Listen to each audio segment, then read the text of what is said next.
E aí, meus irmãos, tudo tranquilo com vocês? Que a graça e a paz do Criador esteja com cada um de vocês, tudo bem?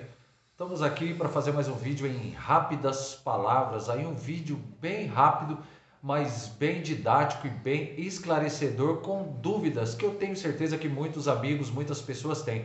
Hoje, com esse vídeo aqui, em rápidas palavras, eu quero falar sobre como entender a questão do garladão. Beleza? Mas antes aqui eu já peço para você, assine meu canal lá no YouTube, se inscreva, deixe seu like, compartilhe, que isso daí vai nos ajudar muito. Isso daí também é uma maneira de evangelizar, levar o evangelho do reino adiante. Beleza, meus queridos? Vamos lá, eu separei aqui 8 versículos rápidos aqui que fala sobre o garladão. Beleza? Quem está falando aqui é Pastor Carlinhos Oliveira. Peço para você que você fique comigo e vamos aqui adentrar em rápidas palavras aqui. Lá em Provérbios 22, verso número 4, diz assim: o garladão da humildade e o temor do Senhor são riquezas, honra e vida. No livro de Provérbios mesmo, no capítulo 11, verso de número 18, diz assim: o ímpio recebe um salário enganoso, mas para o que semeia justiça haverá garladão certo. Apocalipse capítulo 22, versículo 12, acompanha aí na Bíblia: eis que cedo venho, e o meu garladão está comigo, para dar cada um segundo a sua obra. Mais um versículo aqui, fala lá em 2 João capítulo 1, verso de número 8, ele fala assim: olhar por vós mesmos, para que não percamos o que temos ganhado, antes recebamos o inteiro garladão. Meus queridos, eu posso colocar aqui vários textos bíblicos falando sobre garladão, correto? Mas eu peço para que você fique aqui comigo e preste bastante atenção no que vai estar sendo falado. Prometo que vai ser um vídeo bem rápido, aí nos 15 minutinhos, para que você possa entender referente a garladão. Mas quando eu começo a falar sobre galardão, automaticamente nós lembramos também sobre justificação, que eu quero aqui rapidamente explicar para nós aqui.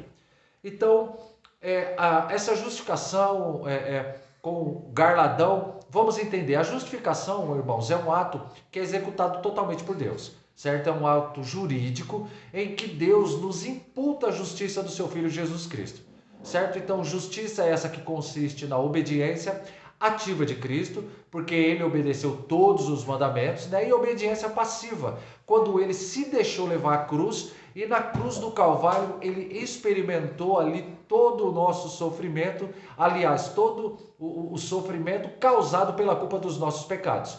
Beleza? Então Deus, ele toma os méritos ali de Cristo e os imputa, atribui ao pecador. Então, dessa maneira, meus irmãos, ele se torna justificado, ou seja, Deus passa a considerá-lo a partir daquele momento como não tendo pecado algum. E, portanto, como seu filho, como adotado, como parte da sua família, como alguém que pode ter relacionamento direto com Deus na mediação de Jesus Cristo. Então, isto que a justificação representa é um ato de Deus, certo? Não é do homem.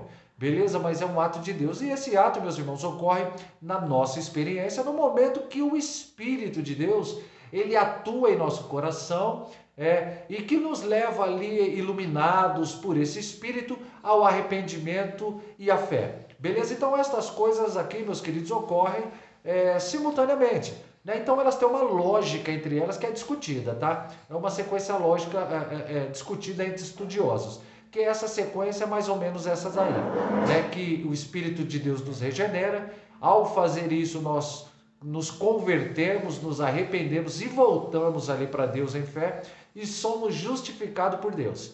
Beleza? Mas isso daí, né, começou, é obra de Deus. Então, a justificação é um ato. É um ato de Deus, é um momento único. Agora, uma vez que a pessoa é justificada, meus queridos, ela inicia a carreira cristã, a vida cristã, a sua peregrinação aqui nesse mundo, na terra, como filho de Deus, onde vai se começar ali uma segunda etapa, beleza? Que se segue a justificação, que seria a santificação. Então, a santificação, meus queridos, ela é um processo que, quanto a justificação é um ato, né, a santificação ela é um processo que vai durar a nossa vida toda. Então, em que o justificado pela fé, ele vai aprender a mortificar, meus irmãos, os requisitos e todos os vestidos daquela natureza pecaminosa, né? E se empoderar ou se apoderar das virtudes recomendadas na Bíblia que são opostas ao pecado, né? Então ele vai aprender a deixar mentira e falar a verdade. Vai aprender a não roubar e vai aprender a trabalhar e ganhar o pão de cada dia com honestidade, com caráter. Vai aprender a não dizer mais palavrão e usar as palavras para abençoar a vida das pessoas. Não vai mais estar se embriagando com vinho, mas vai se encher com o Espírito Santo. Olha que legal. Então esse processo, meus irmãos, de mortificação do pecado e da obediência a Deus, o revestir-se de Cristo, Efésios 6, da armadura, é um processo que dura a vida toda, é gradual, ou seja, há uma melhora, um fruto, um resultado, vão estar aparecendo gradativamente conforme as suas maturidade cristã. Isso aqui é um processo, ele é imperfeito aqui nesse mundo, irmão, nunca, por mais que avancemos nessa caminhada, nós vamos chegar a um ponto que a gente pode falar assim, que estamos livres do domínio do pecado sobre a nossa vida, ou seja, meus irmãos, da sua atuação e da sua influência sobre nós, ou chegamos ao ponto de imperfeição, de impecabilidade, esquece, isso aí não. Então nesse processo, irmãos, de santificação, algumas pessoas são mais obedientes, quebrantadas e desejosas de seguir esse processo do que outras. Isso é outra. Porque uma vez que nós somos justificados, regenerados por Deus, então Deus implanta de nós esse princípio de nós. Quando nós deixamos Salmo 37, verso número 5, entregamos o nosso caminho ao Senhor, né? Que tudo Ele fará, né? Quando nós estamos em Mateus 11, 28, vinde a mim todos que estáis cansados e sobrecarregados, que eu vos aliviarei. Então, esse processo é a vida do Cristo ressurreto quando tem na nossa vida. Então, Deus não tira do nosso coração, meus irmãos, a nossa natureza corrompida. Beleza? Então, há um conflito, certo? Há um conflito. O processo de santificação, ele consiste em aprendermos a ganhar esse conflito, né? Nós somos imperfeitos.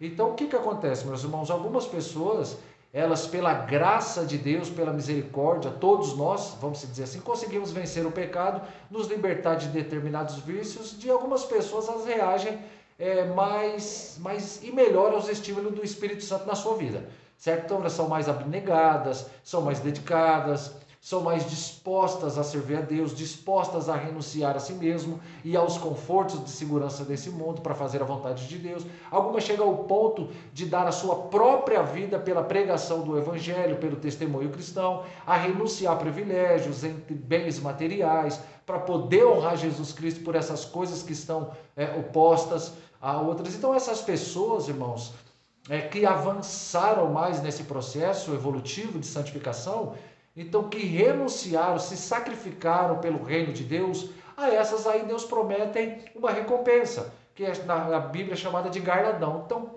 galardão é uma recompensa que é dada por Deus, irmãos, durante a eternidade, àqueles que foram fiéis, né? Jesus contou uma parábola a respeito disso daí, daqueles servos que receberam diferentes dinheiros, né?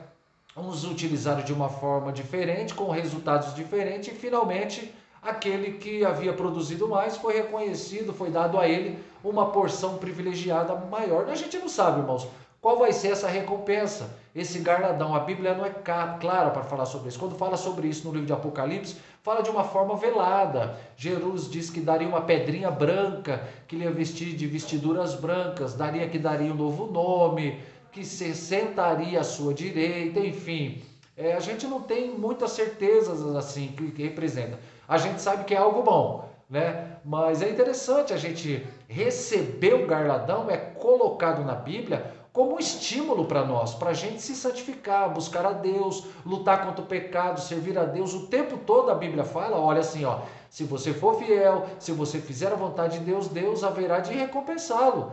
Deus haverá de agraciá-lo, de favorecê-lo. Então, é um estímulo para a gente aqui pensar, né, que o nosso Deus haverá de se agradar, irmão, de nós. Então, agora, tem uma atenção, tem algo aqui que despertou aqui esse vídeo, que se a salvação é pela graça, então tudo que a gente faz aqui é pela graça de Deus. Qual é o mérito, né, que nós temos que Deus vai recompensar? Então, o grande desses mistérios aqui que nós encontramos nas Escrituras, meus irmãos, em que a graça de Deus, ela trabalha juntamente com a responsabilidade humana. né? De alguma forma, meus irmãos, o Criador nos considera responsáveis pelos bons frutos que nós vamos produzir aqui, embora a gente sabe, né, que é só pela graça de Deus. Talvez a melhor figura para ilustrar isso aí é aquela cena lá no livro de Apocalipse, em que os anciãos estão coroados com coroa de ouro e que são as boas obras que eles fizeram. Eles se ajoelham diante do Cordeiro e colocam as coroas aos pés do Cordeiro. Lindo isso, né? Cara, como dizendo assim, essas coroas nos foram dadas como garladão pelas vossas obras, mas nós depositamos ao pés daqueles que tornou isso possível. Amém, meus irmãos? Então já deu para vocês entenderem, né, que a graça e a paz do Criador esteja no coração de cada um de vocês aí. Compartilhe esse vídeo, né? E eu deu para entender o que seria referente a garladão. Beleza, meus irmãos? Então, quando a gente fala sobre garladão aqui também, nós logo lembramos Hebreus no capítulo 11, que fala os heróis da fé. Maravilhoso isso daí. Espero que você tenha